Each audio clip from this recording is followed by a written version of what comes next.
Welcome to Inner Rhythm, a podcast about the creative process and following your inner voice. As always, we are broadcasting today from the historic home of artists Jackson Pollock and Lee Krasner, where we aim to connect you with their legacy of artistic authenticity. I'm your host and the director of the PK House, Matthew Ward. On today's episode, we uncover the inner rhythm of artist Han Xin. Han is a visual artist, researcher, an art journalist based in Long Island, New York, and Hangzhou, China. A Chancellor Award adjunct professor within the art department of SUNY Stony Brook, Han was the recipient of the 2023 NISCA Award for Film, Media, and New Technology, and is a founding member of the U.S. Immigrant Artist Network and an executive committee member of the Chinese American Faculty Association. Han is now the first living artist to receive a solo exhibition within the Pollock-Krasner House. Her exhibition, Little Images, explores the concept of home as both a refuge and a restraint. Drawings, prints, videos, and site-responsive installations illustrate the artist's search for belonging, personally, artistically, and culturally. Taking inspiration from Lee Krasner's small-scale paintings of the 1940s, produced in her bedroom studio, this exhibition asks how works created under spatial, emotional, and psychological stress might provide opportunities for beauty and self-discovery. Today, Han and I will discuss her artistic journey in both China and the US, how the theme of immigration manifests in her work, and how she has drawn inspiration from both the life and the work of Lee Krasner. I would like to thank all of our supporters who allow the Pollock-Krasner House to fulfill its mission. I also thank all of you for being here with us today, whether listening on your favorite podcast platform or watching on YouTube. If you would like more information about Inner Rhythm or about today's guest, please visit the show notes below. Thank you. So, Han, in speaking about your early career and how you found your own footing, whether at the China Academy of Art or at the Pratt Institute during your education, I'm thinking about Lee Krasner and Jackson Pollock. Eventually, they were considered two of the most innovative artists in American history, working as abstract expressionists in this really unprecedented style. But that style didn't come forth out of nowhere, right? They had their own educations and their own path. Jackson Pollock began training with Thomas Hart Benton, and his style was very different. It was very representational. It was this American scene style. That's the style that he worked in alongside his brother Charles, and Charles stayed with that style. Jackson eventually got in with the New York school, and the influences of his friends and mentors outside of the academy altered the way he worked. Lee Krasner, she studied under Hans Hofmann, and he had a lot of impact on the way she worked. And then as a couple, they influenced one another. So I wonder, who were some of the big influences on you? What were some of the things you heard, or what was some of the advice you received that led you, through your different styles, led you to be the artist you are? And then, of course, there's another element here, which is that you yourself are a professor, and you teach art at the State University of New York at Stony Brook. So who were some of the big influences on you, or the lessons you received, and in turn, what do you try to impart on your students? My art life started at age of 12. So that was the time when my first relocation happened because of my mom's job. So she changed her journalism job from one local town to a much bigger city. And our family traveled with her. That was a huge move.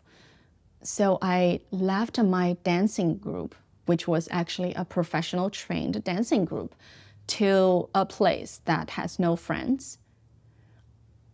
So I started to influenced by a lot of comic books, comics that smuggled from Japan. That was those stories, drawings that was flooded in the school.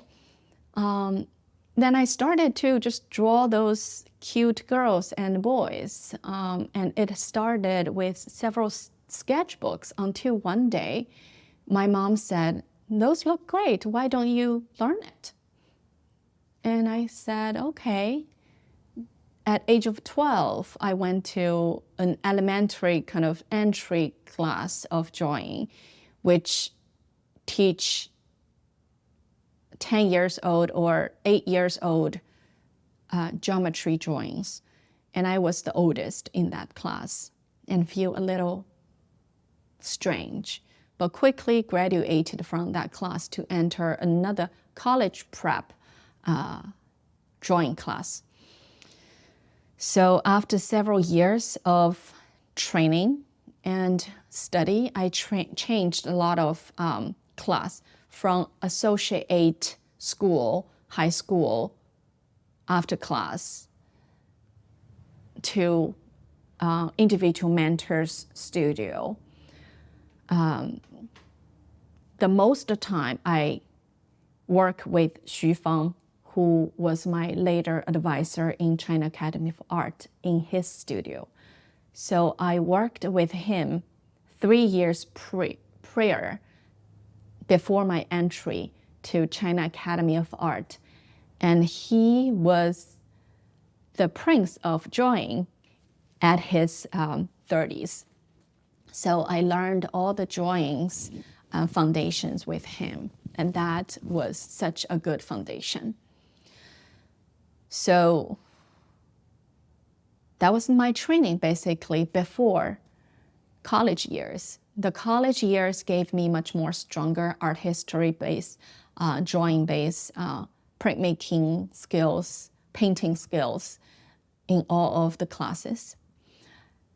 Pratt gave me much more wider perspective, conceptual trainings, which is a weak point, I would say, in Asian art education. The strong part of Asian art education is skill. You draw well, draw exactly the same as a photograph. And then you need to find your own way. But how? You need to help yourself. So to all those beginners or to teenagers, early college student, I would say, find the reason why you want to be an artist is important. So that will support you or support me to continue cultivating into the area that you are really into. So building off of that, Lee Krasner said, and this is the title of our podcast, that she was following an inner rhythm, the voice that she heard in her head, the idea that germinated from inside of her. She was trying to honor that in her work. Of course, her different influences in the art world, like Hans Hofmann, influenced her, as did her role as a woman in the art world who had to overcome a lot. That inspired her and motivated her. What are some of the things in your life that became your why? Why did and do you create? What makes you want to be an artist?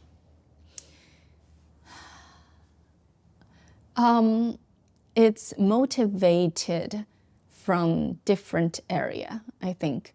Earlier on, it was just a kind of my brain and my muscle wants to do that. Painting and learning and drawing, that's kind of become a muscle memory. Just like dancing, you practice and practice until it gets perfect. But after I moved to America, that's motivation become much more wild. No, much more wider. And I think it's deeper a little bit. One day, my 8-year-old son asked me the question. He told me that I don't feel like American, nor a Chinese. And I thought you should be both. So I was trying to solve his problem, but I don't know how. Then I go back to my work and see if I can make an artwork for him to see if he can overcome that. So that was 2022. I started the interview process to ask teenagers, immigration teenagers, second generation teenagers, about how you find your own kind of personality or identity and to know who you are. And that is my whole life question. I want to find why I am exist as well. But the interview comes out not successful because many teenagers do not know the question. Then I stuck a moment and see if I need to find someone who knows the answer, who knows they know the answer, then I think maybe just ask people, especially in immigrants communities, who do they think they want to be? Then it becomes my new land series of work, that voting for someone in their own immigrant community who they wish to be featured in art.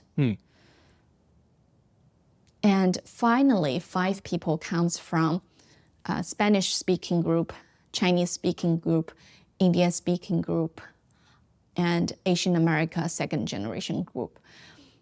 And that is a dialogued, interviewed based artwork that working closely with all those immigration groups.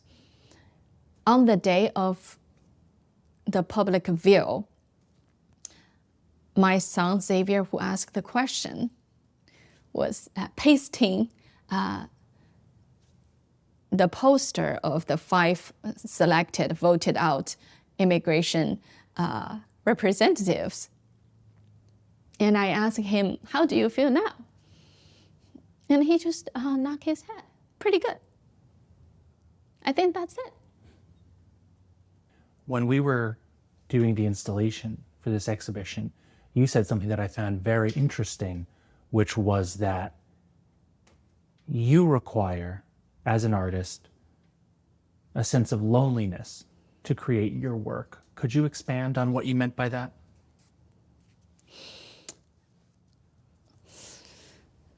Loneliness has been a frayed word to me. I was trying to not be lonely in my early 20s, like try to fit in a group, try to be with family, be with friends. But although I gain energy or knowledge or skills from people, but I still need the time to speak with myself, maybe not dialogue, speaking with myself, but more about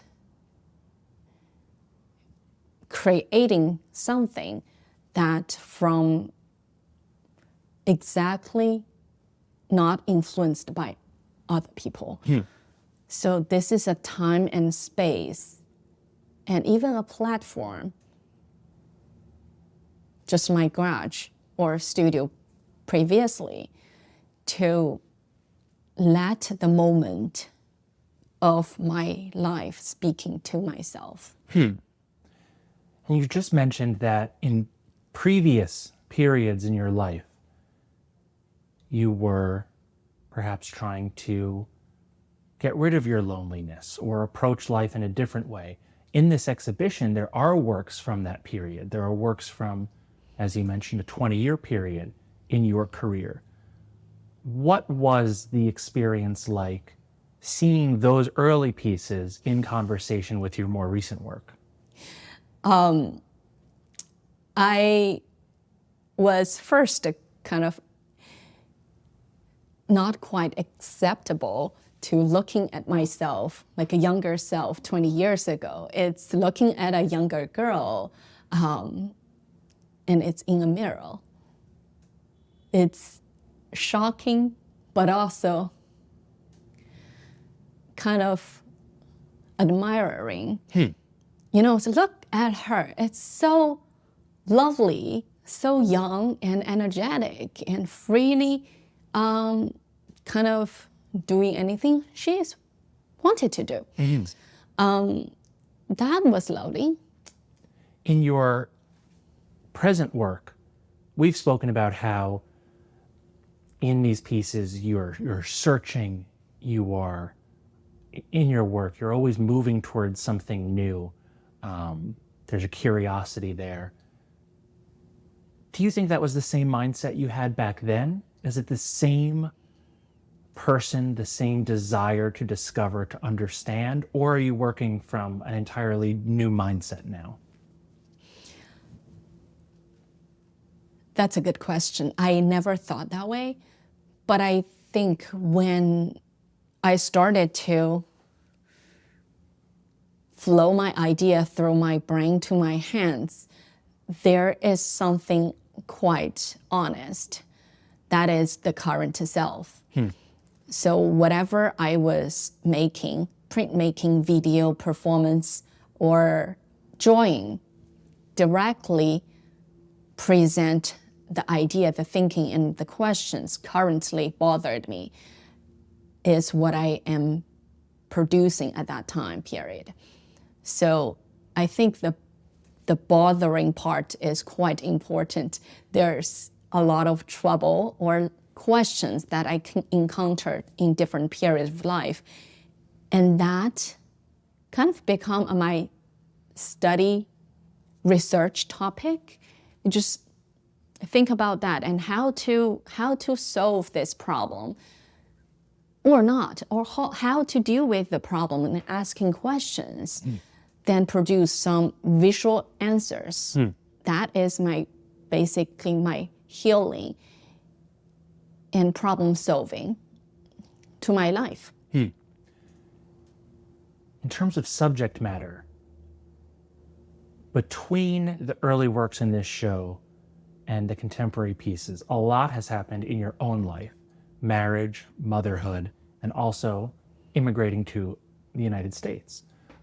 You received most of your formal training in China. You grew up in China. You worked in China. You opened your own print studio in China. And then you moved to the US to attend graduate school at the Pratt Institute. How has your move to the United States over a decade ago now, how has that influenced the way you work, do you think? A lot. Every move, I think, influenced me a lot, and to the extent of knowing myself a little more, step by step. That is how the relocation, that kind of pushed me to understand why.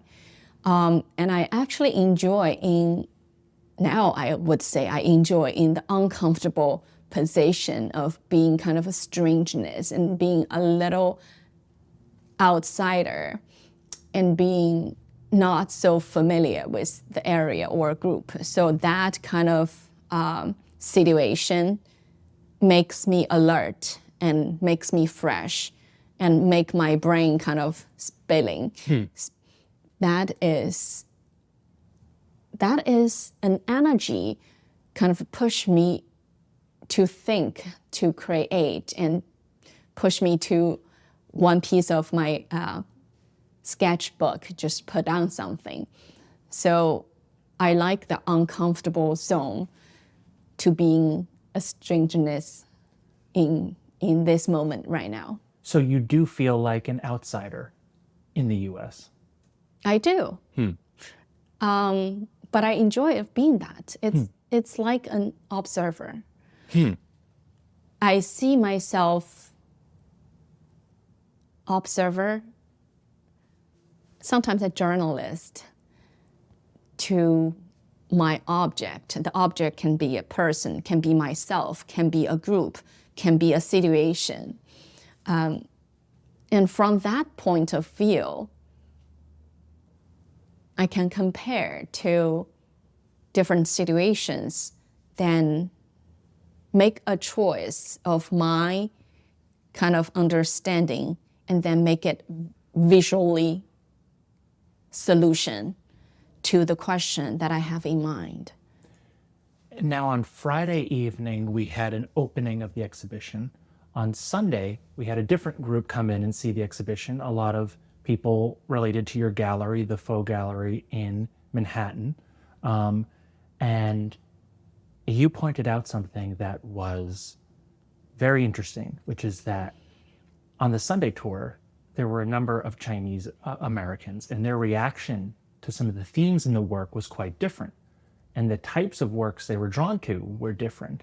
Can you expand a little bit on that and why you think that is? What would somebody who has experienced immigrating to America find in your work that maybe somebody who was born and raised in only one place and never moved might miss?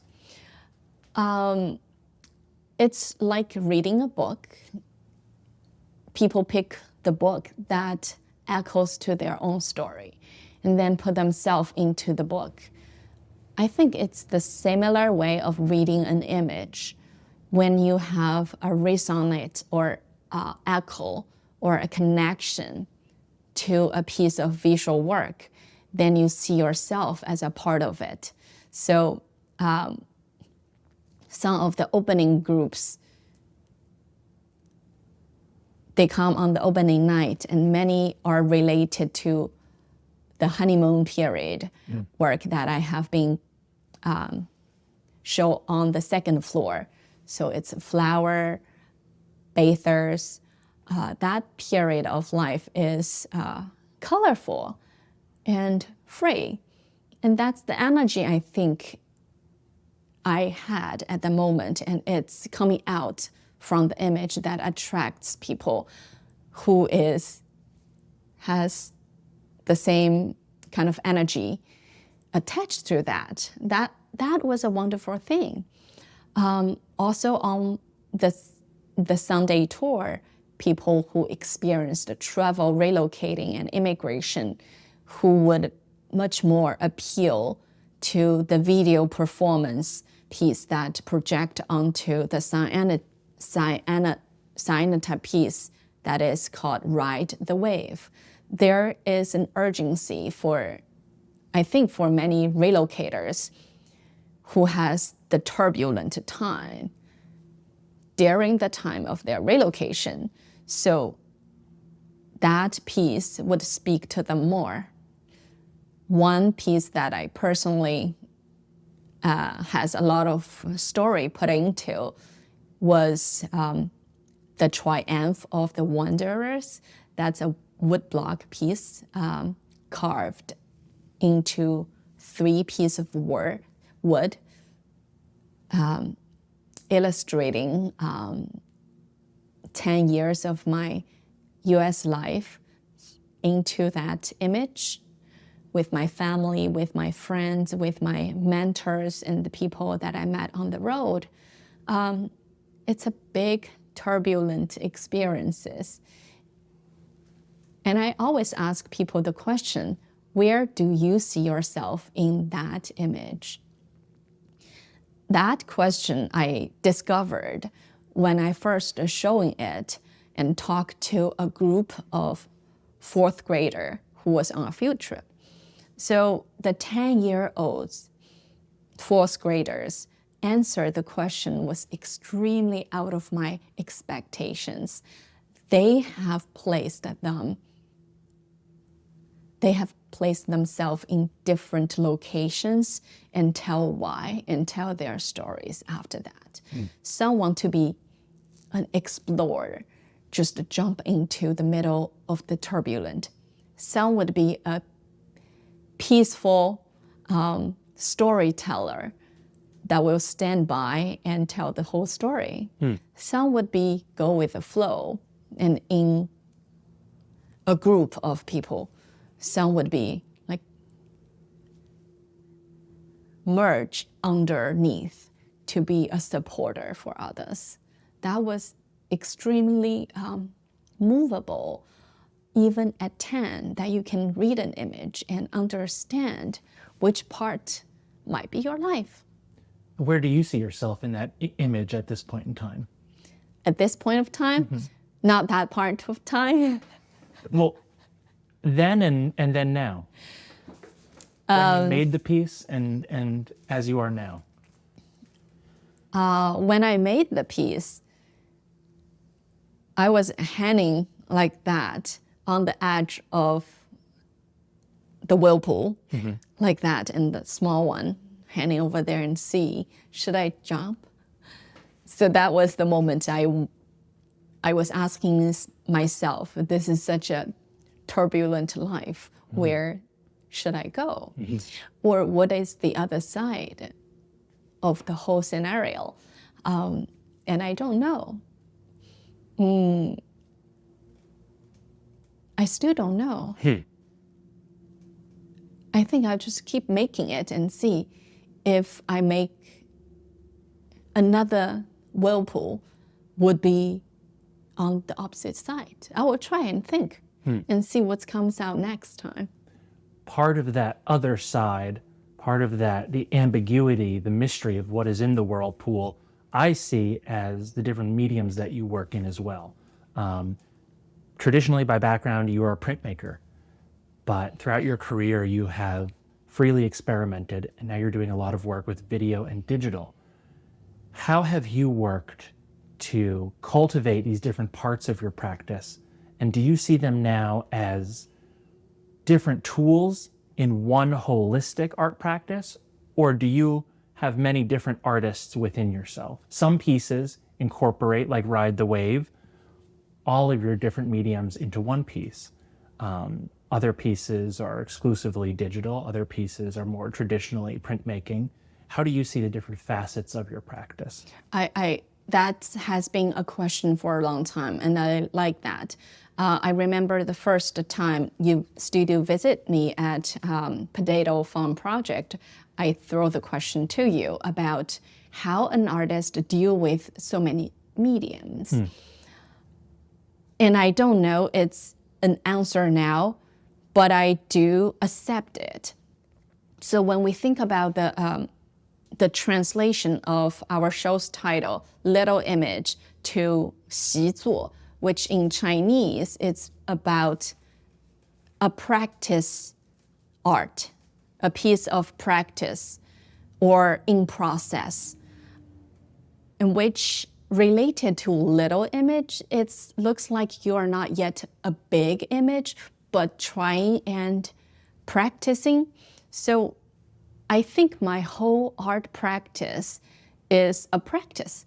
It's practice to be this and that, but those are all true self. So sometimes the peace of mind goes to here, and sometimes peace of mind goes to that.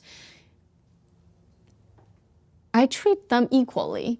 And in the house, I think it's kind of the mind pieces of ideas.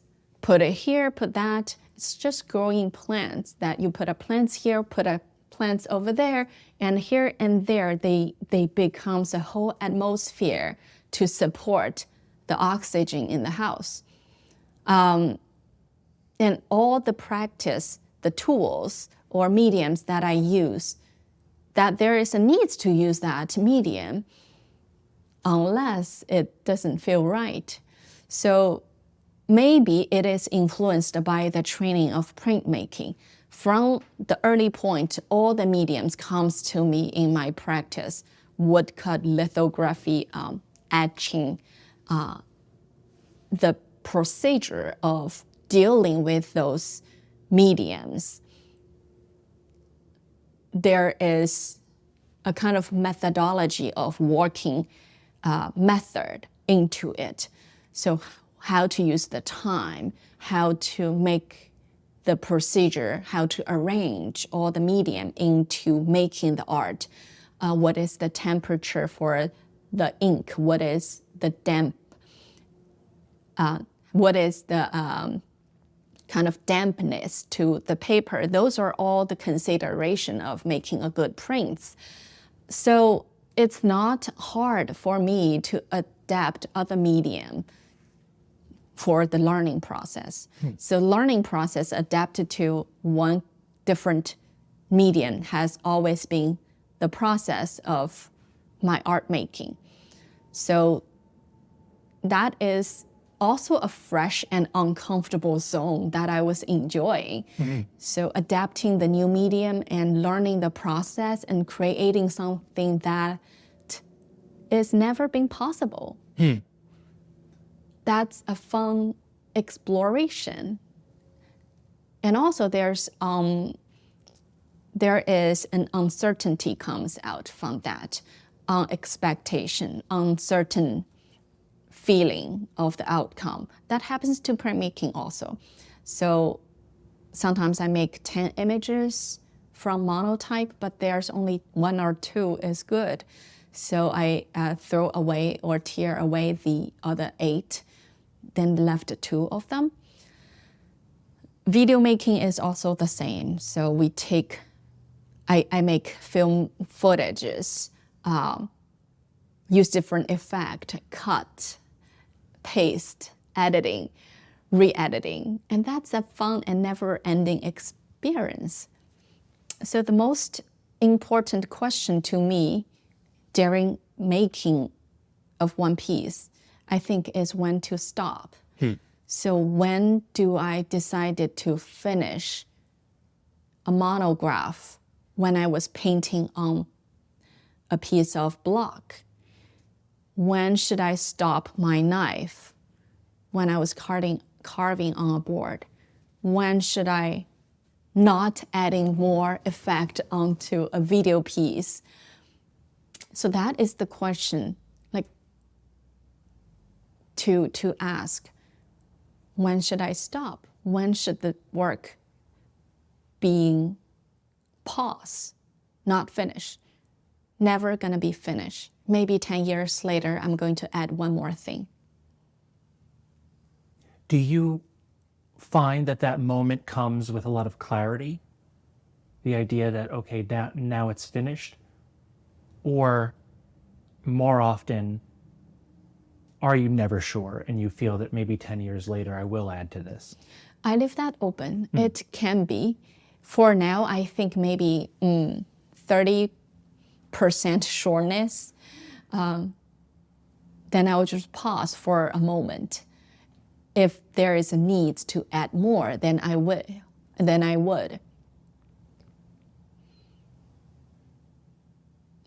Yeah. The quality of, you spoke about working within an uncomfortable situation or an uncertain situation and allowing yourself the opportunity to adapt. It sounds like that is an essential ingredient in how you make work, that you don't want to arrive at a solution. You don't want to answer all the questions. Would you say that's true? I think so. I think it's more about asking questions instead of solving questions. It sounds like leaving things open-ended, not answering questions, not finding a solution, avoiding finality, that these are desirable for you. Would you say that that is true? Do you want to find solutions, or do you want to only keep asking more questions? I like that area when there's not yet an answer comes out. So I am chasing where the answer will be by producing or making art. But the starting point is usually asking question. So when the question is coming out in my mind, for example, I was asking one of my friends that, how do you think a woman should be aging? Or how do you like your retirement life to be like? Although that's going to be far away from me, but for my kind of answer, I would love to continue being creative and just keep working on new things.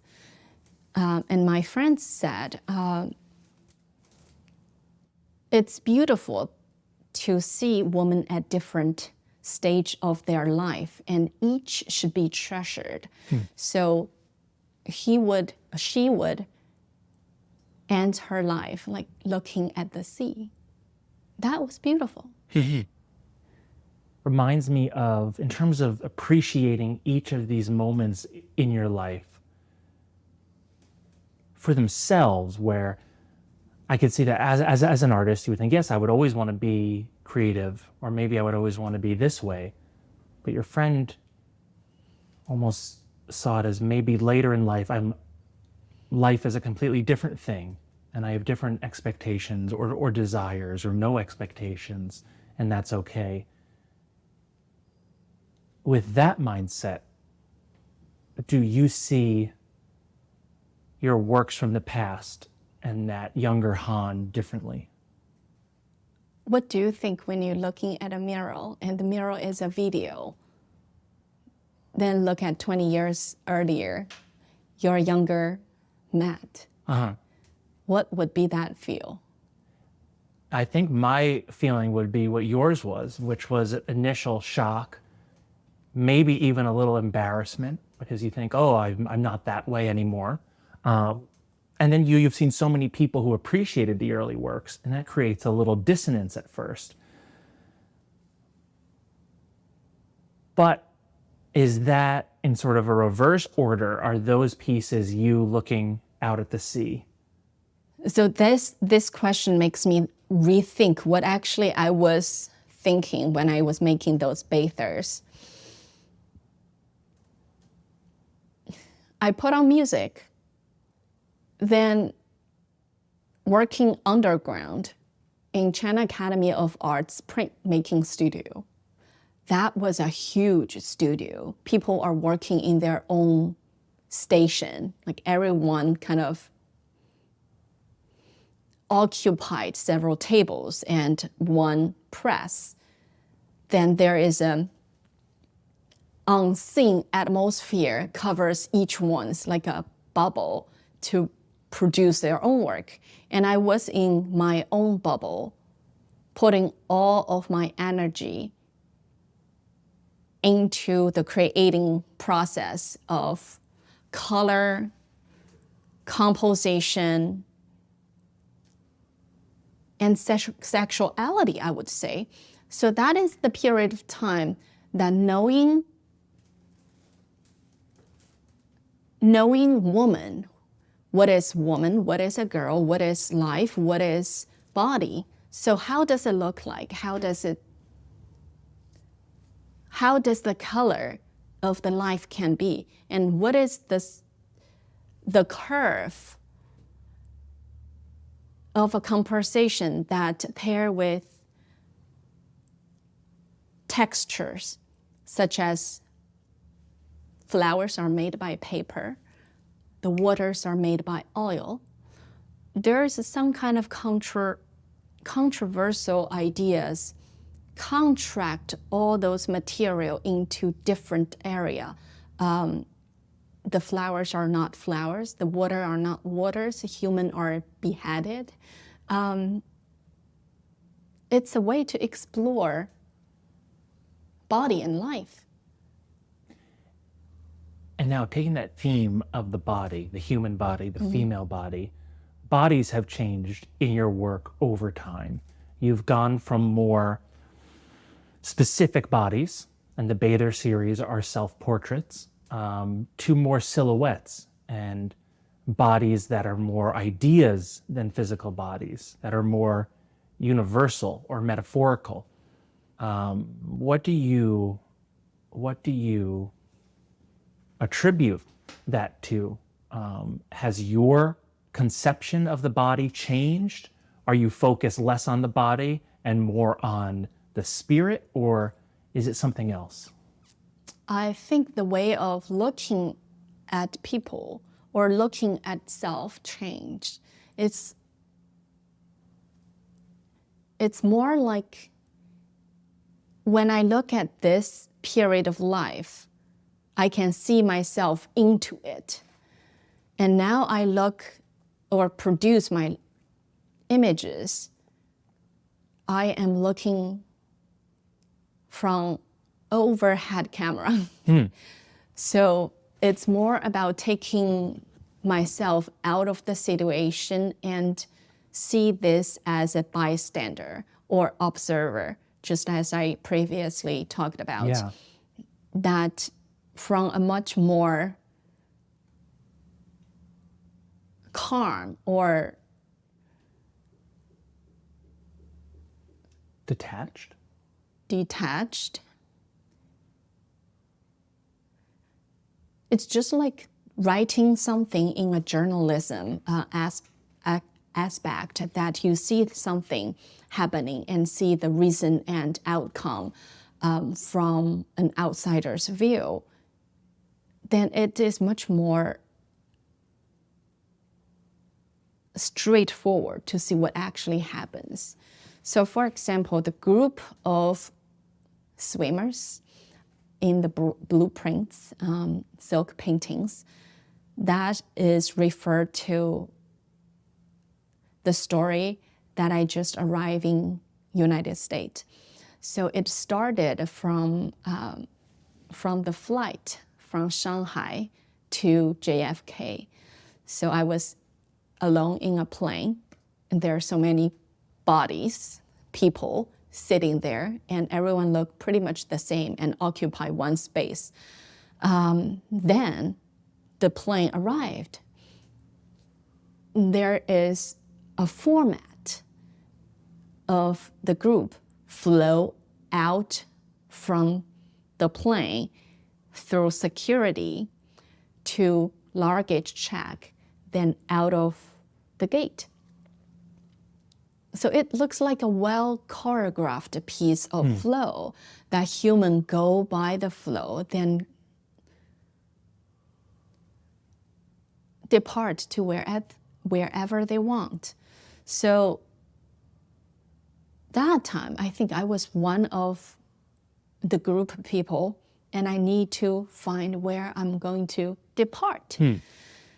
So that was where the swimmer series started, or we can call them flyers.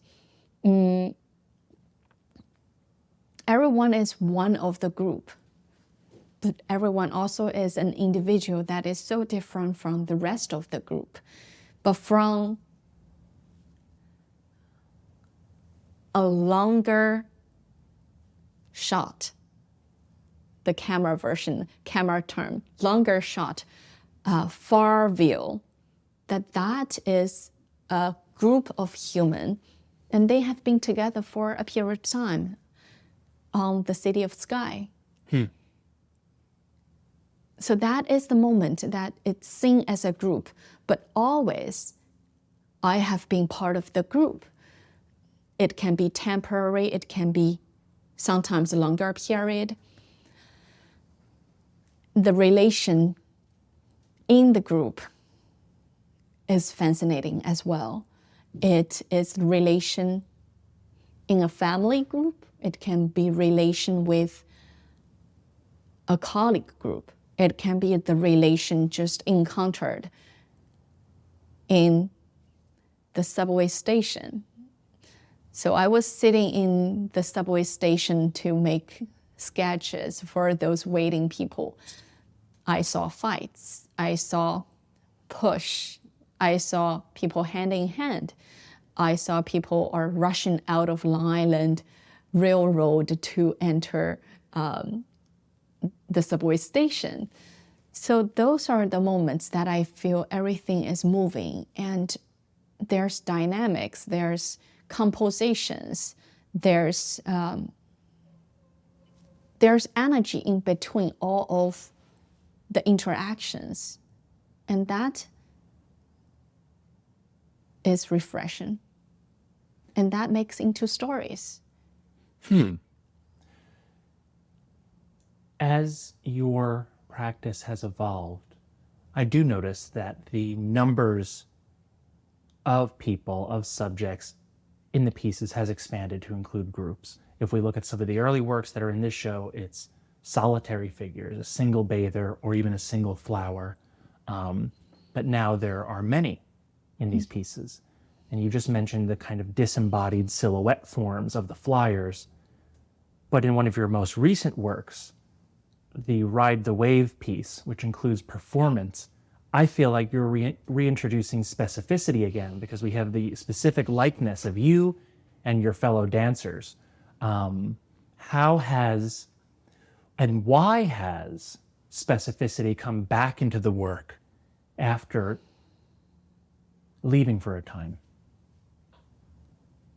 I treasure their story. I do treasure their story. When I invited them to be part of my art project, I was asking the group of my friends. We practice dancing every Friday night. So each of them are immigrants. They all have different careers, but we dance every Friday and we talk about life, talk about obstacles, talk about food and beautiful things in the life.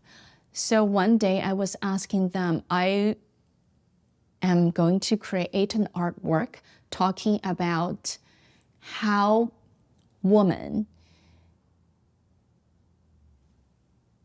starting from their maiden period, early age, then relocate or met obstacles in their life, workplace, family, and stuff, and entering onto their current time. Some of them are in their 60s, 50s, 40s, 30s. They all have a strong current self. So my question was how they enjoy life. But the enjoyment comes with a lot of overcome of the obstacles they have been met. So we talk. I heard stories. I saw longings. For example, one scene in early frames that there's a woman that waving for something. It looks like waving over the moon. But actually, when we were filming, I was asking her, what are you longing for? So it can be early back to her memory about love, or at now age, she's longing for her kids to come back to visit her. So it's totally different longing, but that's a moment you are looking forward to something. Then move later to the middle section. There's fight, there's overcome, there's collaboration. But sometimes you even can't tell. The fight can become a collaboration, a dance, a harmony, but suddenly it can be an obstacle, it can be a fall. And how to stand up is another situation. We were thinking about stand up by yourself, stand up by someone who is giving you a hand, or stand up just by dragging up. So those all choreographed into the later part of the video making. And that is woman who help woman. Huge. And I like that how actually everyone's standing up and come front to the video, then to end the movie. It is where you are confident enough to step forward, not only for yourself, but maybe and will to a group. In that piece, you are exploring the relationships between women, ways in which they connect with one another, help one another, interact. In this exhibition, you are in a relationship in a way with Lee Krasner and her home. How do you see the personal relationship that you have with her or the house in this moment? Oh, I love it so much. Something that I discovered recently, maybe this early morning, is I find Lee Krasner is well connected to her practice, her life, her choices, and her personal style. from her painting, I know her straightforward by color and shape. Her painting is pointed and curvy with strong strokes and free form, but with sharp edges. This can be described as the personality directly to her like a person. And I can confirm that by the choices of her furniture, decoration, and dress. And I love that. So she has made her life as an art piece. Everything is the choices that she made by color, shape, and lines. That's elements in her painting. Even when I visit this studio, which has the leftover mark from Lee Krasner, that on the wall, there's brushes out of the canvas left on the studio wall that is exactly color and shape to the choices of the glass sculptures on the table in the house. And even the color of her choices in oil painting has appeared again in her closet. And that's the connection.